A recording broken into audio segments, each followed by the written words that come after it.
that our government is fucking controlling us like there's no tomorrow.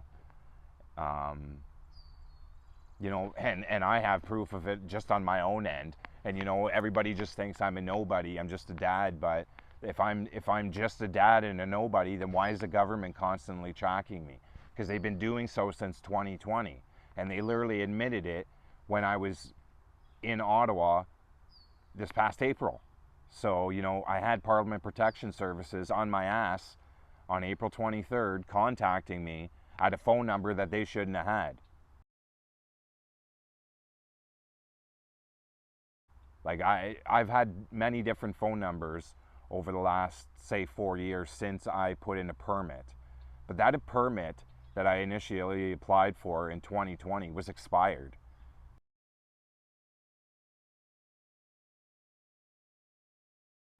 Because of COVID. So that's why that rally never happened. So, you know, in 24, with what I seen what they did with the truckers in 22, I wasn't applying for no fucking permits. They're gonna come after me anyways. Well, sure enough, I'm there in Ottawa on April 23rd, and I'm getting not just phone calls, emails, texts from Parliament Protection Services wanting to talk to me about the rally.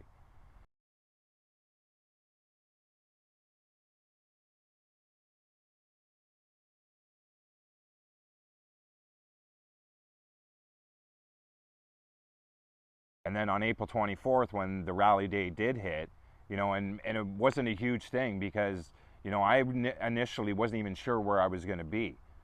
It was only because of people donating that I went to Ottawa. If I didn't have that money to go to Ottawa, I would have been in Hamilton. But I was in Ottawa, so I had them showing up that day, and they knew exactly who I was, you know, and I had a buddy of mine with me, and you know, he's my witness to this, that this actually did happen, that they knew exactly who I was. They said that they've been tracking my social media posts, obviously, because of what I've been putting out there. You know, I demanded change in the family law system. And if you look back on what Trudeau says about demands, he doesn't like that word.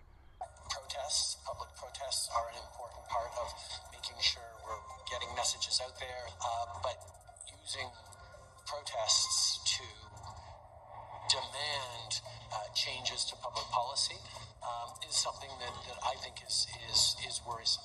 Okay. So obviously they're tracking me, and I already knew that. I know that my fucking shit's been tracked. It's no secret. You know, you don't go from having thousands of likes and views on one platform to almost none. They try to cancel you. They shadow ban you on everything that they possibly can. This is proven. You know, and I can prove the documents as well with these emails and texts and phone calls that Parliament Protection Services made on me. You know, it's a violation of my privacy rights, actually, under the Charter of Rights and Freedoms, because in no way, shape, or form did I give them that phone number to contact me. Nobody really has that phone number. You can count really on one hand how many people have my phone number. And it definitely is not fucking Parliament. So this is what the government does. Is, you know, once you start making demands and they know that you're an actual person that's going to stick to them, you're going to have problems. And, well, I already know. Like, I'm homeless. I can't do anything. I don't even have proper identification, to be honest, because of the fucking government and the family court system. And because I decided not to play along with it and use my kids as pawns like my ex-wife does. So I'm not playing that game. She can play that game.